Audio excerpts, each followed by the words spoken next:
Hi friends, नमस्कार दोस्तों। मेरा नाम है Gaurav Bhardwaj, owner realty and welcome to this new video. इस वीडियो के अंदर इंफ्रास्ट्रक्चर अपडेट्स की जो हमारी सीरीज है उसके अंदर मैं आपको सुपर एक्सप्रेसवे का एट प्रेजेंट जो भी कंस्ट्रक्शन चल रहा है वो बताऊंगा, प्लस इस इंफ्रास्ट्रक्चर अपडेट्स का किन प्रोजेक्ट्स पे, किन सेक्टर्स पे, किन बिल्डर्स पे, प्रॉपर्टी एप्रिसिएशन के ऊपर क्या इम्पैक्ट आएगा आने वाले 1 साल से लेके 5 साल 10 साल तक, उसकी कंप्लीट इन्फॉर्मेशन मैं आपके साथ शेयर करूंगा। सो मेक श्योर इस वीडियो को आप बिल्कुल लास्ट तक देखना, और अगर आप चैनल पे बिल्कुल पहली बार आए हैं, फर्स्ट टाइम है, तो चैनल को आप इमीडिएटली सब्सक्राइब कर दीजिए, बेल आइकन हिट कर दीजिए, तभी आपको इस टाइप के वीडियोस के फ्यूचर में नोटिफिकेशंस मिलते रहेंगे। तो देखिए, अभी मैं द्वारका एक्सप्रेसवे में खड़ा हूँ एट प्रेजेंट, और अगर आप देखेंगे लेफ्ट साइड में मेरे सेक्टर 88B है और आपका 88A है। ऑलराइट, तो अभी हम यहाँ से लेफ्ट चलेंगे सुपर एक्सप्रेसवे से, और द्वारका एक्सप्रेसवे से इसकी क्या कनेक्टिविटी रहने वाली है तो वो आपको बताऊंगा। अब अगर आप पूरा द्वारका एक्सप्रेसवे अगर आप कवर करते हो तो द्वारका टोल से लेके और NH8 तक आपको मुश्किल से 15 मिनट लगते हैं। आप पूरा ये जो लगभग 18-19 किलोमीटर का पैच है वो आप कंप्लीट कर देते हो। ओके, और इवन IGI एयरपोर्ट से अगर आप देख लेते हो आगे वाला 10 किलोमीटर का पैच, तो मुश्किल से आपको 25 से 30 मिनट लगते हैं यहाँ तक आने में। ऑलराइट, अब यहाँ पे आप मान के चलिए जो दिल्ली बॉर्डर से और यहाँ तक का डिस्टेंस मुश्किल से 10 मिनट का है आज की डेट में। Okay, after inauguration of Dwarka expressway. तो इस तरफ अगर हम जाते हैं तो यहाँ पे कौन सी मार्केट्स ओपन होती है, कौन से सेक्टर्स पे काम चल रहा है अभी। ऑलराइट, तो ये आप देखोगे राइट साइड में, तो ये आपका इसके फ्लाईओवर का काम चल रहा है राइट साइड में। अगर आप देखोगे तो कभी भी कनेक्ट हो सकता है। तो यहाँ पे इसका जो पार्शियल इनॉग्रेशन है वो एज पर न्यूज फरवरी 2026 के अंदर हो जाएगा पार्शियल कंप्लीट। अगर इसका जो इनॉग्रेशन की अगर मैं बात करता हूँ इस एक्सप्रेसवे की, तो उसकी एक्सपेक्टेशन है कि जून 2026 के अंदर कंप्लीट इसका हैंडओवर हो जाएगा। तो ये लगभग 40 किलोमीटर के आसपास का अप्रोक्सीमेटली एक्सप्रेसवे जो एक NH8 है अभी एट प्रेजेंट, उसका ऑल्टरनेट ये बन रहा है एट प्रेजेंट। तो उसके ऊपर जो भी लोड है, ट्रैफिक है, वो कहीं ना कहीं ये कम कर देगा ये वाला जो एक्सप्रेसवे बन रहा है। बिकॉज ऑफ दैट ये एक्सप्रेसवे बन रहा है NH52W। ऑलराइट, और यहाँ पे ये सेक्टर 88A एंड B आ जाते हैं हमारे लेफ्ट एंड राइट के अंदर। ओके, और यहाँ पे अगर मैं बात करता हूँ तो इस सेक्टर के अंदर आपका एक्सपीरियन का लैंड पार्सल है, रहेजा, वाटिका, इनके लैंड पार्सल्स है। ओके, तो इन सेक्टर्स को तो डेफिनेटली इसका बूस्ट मिलेगा ही फ्यूचर में। ओके, और आने वाले टाइम के अंदर देखते हो तो मुश्किल से 10 मिनट में आप मानेसर पहुंच जाएंगे। तो आप अगर सामने देखोगे तो इसका काफी काम हो चुका है, बट अभी वहां से जाना अलाउड है नहीं क्योंकि इसका प्रॉपर इनॉग्रेशन हुआ नहीं है। तो चांसेस है इसका फरवरी 2026 के अंदर इसका इनॉग्रेशन हो जाएगा पार्शली। और एक लेफ्ट साइड में अगर आप देखते हो तो एम्पेरियम करके प्रोजेक्ट है। ओके, और यहाँ पे ROS का भी प्रोजेक्ट था, लेबरनम डेवलप कर रहा है। यहाँ पे कुछ फ्लोर्स जो लगभग 3 करोड़ के आसपास से स्टार्ट होते हैं, वाटिका के अंदर ही डेवलपमेंट कर रहा है जो बिल्डर फ्लोर्स है डाउन प्लस 4K। ओके, और इसके अलावा अगर मैं बात करता हूँ यहाँ पे तो ATS का प्रोजेक्ट आ जाता है मैरीगोल्ड। वहाँ पे आप कुछ ऑप्शंस मिल जाते हैं लाइक पेंट हाउसेस के यहाँ पे। और इसके अलावा अगर मैं बात करता हूँ यहाँ पे तो आगे जाके 89A सेक्टर है, 89 सेक्टर है, फिर आपका 95A सेक्टर आ जाता है। तो इन सेक्टर्स को बूस्ट मिलेगा डेफिनेटली कहीं ना कहीं इस प्रोजेक्ट के बाद, इस सुपर एक्सप्रेसवे बनने के बाद। ऑलराइट, और इसके अलावा अगर मैं बिल्डर्स की बात करूँ तो यहाँ पे JMS हो गया, ROF हो गया, और इसके अलावा ATS है, M3M है, वाटिका है, रहेजा है, ये सारे बिल्डर्स हैं यहाँ पे एट प्रेजेंट। तो यहाँ पे देखो आप ROF का प्रवासा करके प्रोजेक्ट है सेक्टर 88A के अंदर। लेफ्ट साइड में अगर आप देखते हो तो ये आपका ATS का प्रोजेक्ट आ जाता है मैरीगोल्ड, और राइट साइड में 88B सेक्टर है, लेफ्ट साइड में सारा भी 88A चल रहा है। और यहाँ पे इस रोड की जो कनेक्टिविटी है ये आपका आगे जाके 75 मीटर जो अपर द्वारका एक्सप्रेसवे रोड है उसको भी कनेक्ट करता है। यही वाला इंटरसेक्शन जो भी जहाँ से आगे की तरफ अगर आप देखोगे तो जहाँ से गाड़ियां भी आ रही हैं राइट साइड में, तो 75 मीटर रोड कनेक्ट हो रहा है। तो लेफ्ट साइड में आपका गुड़गांव की तरफ जाता है और राइट साइड में आपका दिल्ली की तरफ जाता है। ये वाला 75 मीटर का रोड आ जाता है। ऑलराइट, और यहाँ पे अभी हम स्ट्रेट चल रहे हैं जो ये सुपर एक्सप्रेसवे है दिल्ली बाया पटौदी है। तो इस जो एक्सप्रेसवे से जो आपका फर्क पड़ना है वो कौन सी 2 माइक्रो मार्केट है अच्छी, जो आने वाले टाइम के अंदर मेरे को लगता है अगले 2-3 साल 5 साल के अंदर जहाँ पे फर्क पड़ेगा।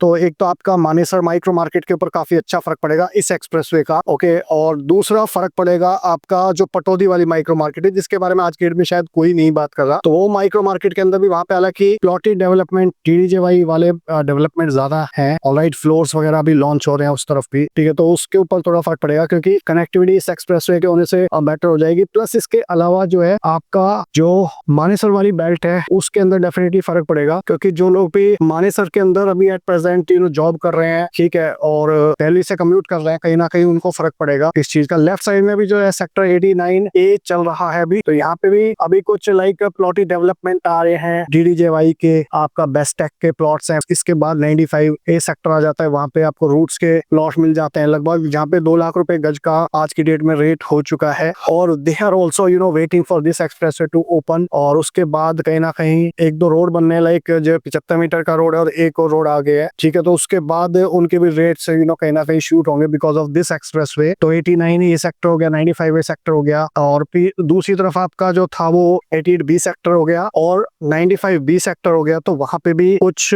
ऑप्शंस आपको मिलते हैं, लाइक वहां पे फार्म हाउसेज के ऑप्शंस थे, बट अभी वो प्रोजेक्ट काइंड ऑफ स्क्रैप हो गया है आई थिंक। तो वहां पे पूरा का पूरा लैंड पार्सल अवेलेबल है बैंक के पास, लाइक सेक्टर 95B के अंदर अप्रोक्सीमेटली 42 एकर्स का लैंड पार्सल है, 3 करोड़ रुपए पर एकड़, तो 120 करोड़ के आसपास की ट्रांजैक्शन है वो। ऑलराइट, तो इफ दैट इज अवेलेबल, अगर वो ट्रांजैक्शन हुई नहीं होगी तो वो भी अवेलेबल है यहाँ पे, तो उसका भी कहीं ना कहीं भाव बढ़ेगा इस एक्सप्रेसवे के बनने के बाद। तो यू कैन सी हियर तो काफी काम ऑलरेडी हो चुका है उधर, बट अभी प्रॉपर यहाँ पे ओपन नहीं करा हुआ। बट इस से भी आप देख सकते हो 70 की स्पीड है अभी हमारी यहाँ पे, और अच्छा स्मूथ गाड़ी चल रही है, और मेरे को लगता है अभी मुश्किल से 10 मिनट भी नहीं हुए होंगे और कहीं ना कहीं हम मानेसर की बेल्ट के अंदर पहुंचते जा रहे हैं। ऑलराइट, और एक बार एक्सप्रेस से ऑपरेशनल हो गया उसके बाद तो कहीं ना कहीं और फास्ट आपका काम हो जाएगा। आप इमेजिन कर सकते हो कि जब द्वारका एक्सप्रेस नहीं था तो हमको कितना कम्यूटिंग टाइम ज्यादा लगता था। ऑलराइट, और यहाँ पे कहीं ना कहीं अब उससे रिलेटिवली कम टाइम लग जाता है अभी एक्सप्रेसवे के बनने के बाद। तो जो भी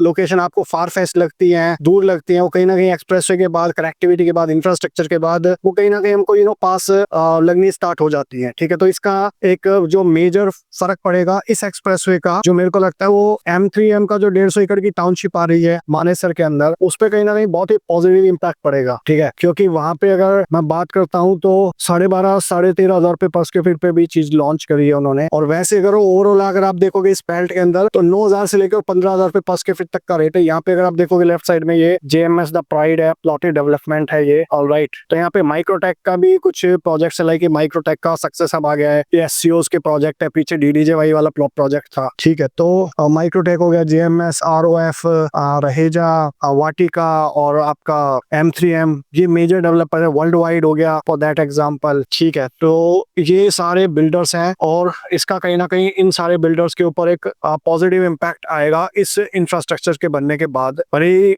किसी भी टाइप का डेवलपमेंट हो, DDJY वाले डेवलपमेंट हो, SCOs के डेवलपमेंट हो, प्लॉटेड डेवलपमेंट हो, तो जिन लोगों ने भी सही टाइम पे यहाँ पे इन्वेस्टमेंट करी थी, उस टाइम पे रोड नहीं था, लाइक JMS प्राइड जब लोगों ने इन्वेस्टमेंट करा था, लॉन्च हुआ था, या फिर ये जो माइक्रोटेक के SCOs थे, तो उस टाइम पे लोगों को लोकेशन समझ नहीं आती थी कि यार अभी तो यहाँ पे खेत है, जंगल है, ठीक है। बट एक्सप्रेसवे के बनने के बाद कहीं ना कहीं कनेक्टिविटी इंप्रूव होती है, कहीं ना कहीं आपकी स्मूथनेस आती है कनेक्टिविटी के अंदर, टाइम कम लगता है लोगों को, ठीक है, जिसके बाद लोगों को कहीं ना कहीं लोकेशन समझ आती है। तो और यहाँ से आपका KMP एक्सप्रेसवे कनेक्ट हो जाता है, और अगर आप पीछे की तरफ जाएंगे तो कहीं ना कहीं दिल्ली मुंबई एक्सप्रेसवे कनेक्ट हो जाएगा। और फीचर एक KMP भी लेफ्ट में जाके आपका NH8 को क्रॉस करके कहीं ना कहीं आपका दिल्ली मुंबई एक्सप्रेसवे पे कनेक्ट हो जाता है, ठीक है। तो जिसकी वजह से कहीं ना कहीं जो एक पूरा दिल्ली NCR है, इसके अंदर पॉल्यूशन कम हो जाता है, और कहीं ना कहीं जो भी ट्रैफिक का मूवमेंट है बाहर से वो स्मूथ हो जाता है। तो ये वाला भी जो रोड हम क्रॉस कर रहे हैं, इंटरसेक्शन कर रहे हैं, आई थिंक ये ओल्ड पटोदी रोड है इफ आई एम करेक्ट। यही वाला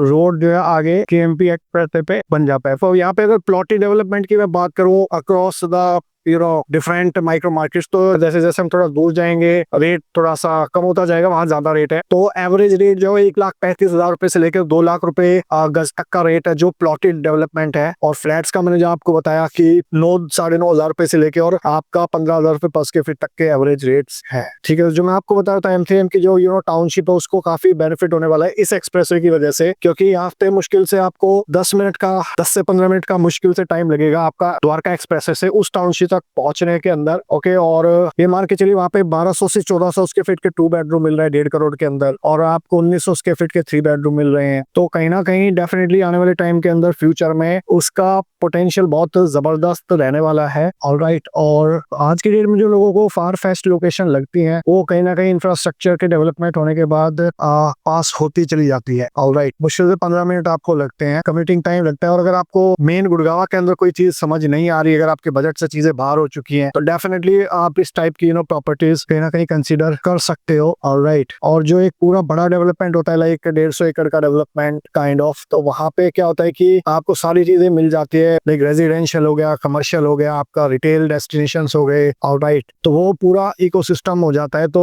एक जो कॉन्सेप्ट होता है जीव जीवस्य जीवनम, कि आपको सारी चीजें वहां पे एक ही जगह मिल रही है in terms of school, college, hospital. ठीक है, तो यहाँ पे ये आपका सेक्टर 95 की तरफ रोड चला जाता है, न्यू गुड़गांव की तरफ रोड चला जाता है ये रोड जो है। ऑलराइट, अभी हम एक्सप्रेस से नहीं जा रहे हैं इसलिए बिकॉज ऑफ दैट थोड़ा सा एक्स्ट्रा टाइम लग रहा है। एक बार एक्सप्रेस बन जाएगा तो फिर अगेन मैं आपको वीडियोस बना के दिखाऊंगा। तो इससे पहले हमने द्वारका एक्सप्रेस जब बन रहा था तो भी हमने बहुत सारे वीडियोस बनाए थे उसके कनेक्टिविटी दिखाने के लिए, और जब एक्सप्रेस बन गया तो कहीं ना कहीं लोगों को अप्रिसिएशन का फायदा होता नजर आ रहा है एट प्रेजेंट। ओके, तो मान के चलिए कि अभी आने वाले टाइम के अंदर इसके आसपास के जो भी लैंड प्राइसेस होंगे या फिर प्रॉपर्टी के प्राइसेस होंगे, कोई भी प्रॉपर्टी हो, डीडीजेवाई हो, प्लॉट्स हो, कमर्शियल हो, एससीओज हो, ठीक है, उनके फ्लोर्स हो, उनके रेट्स कहीं ना कहीं डेफिनेटली इंक्रीज होंगे आने वाले टाइम के अंदर। बट मेरे को लगता है यहाँ पे मानेसर अभी हम लगभग पहुंच चुके हैं, तो मुश्किल से 10 मिनट का टाइम लगा है आपको यहाँ तक पहुंचने के लिए आफ्टर दिस एक्सप्रेसवे। ठीक है, तो केएमपी एक्सप्रेसवे को हम टच करके देखते हैं कितना टाइम अभी एट प्रेजेंट लगता है हमको केएमपी एक्सप्रेसवे पहुंचने में एट प्रेजेंट, और फ्यूचर में और कम टाइम लगे।